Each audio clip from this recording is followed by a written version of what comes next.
तर आजकालच्या मीडिया आणि सोशल मीडियावरच्या बातम्यांवरनं मंत्री पंकजा मुंडे यांनी मोठं विधान केलंय।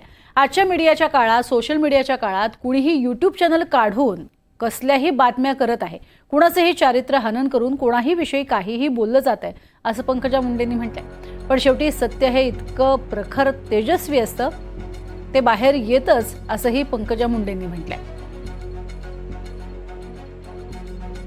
पिढी आम्हाला चांगल्या पद्धतीने ओळखेल। आताच्या काळात ते शक्य नाही, तसं मीडियाच्या काळात, सोशल मीडियाच्या काळात यूट्यूब तर कोणी पण आज एक चॅनल काढतं, काहीही बातम्या लावतं, कोणाचीही चारित्र्य हनन, कोणाविषयी काहीही बोलतं, पण शेवटी सत्य हे इतकं प्रखर असतं, इतकं तेजस्वी असतं, ते बाहेर येत असतं। आणि अशा वेळी आम्हालाही काम करताना राजकीय जीवनात असं वाटतं की लोकांनी आमच्या कामासाठी, आमच्या निर्णयासाठी आम्हाला आठवण ठेवावी, आम्ही चांगल्या केलेल्या गोष्टींसाठी आठवण ठेवावी।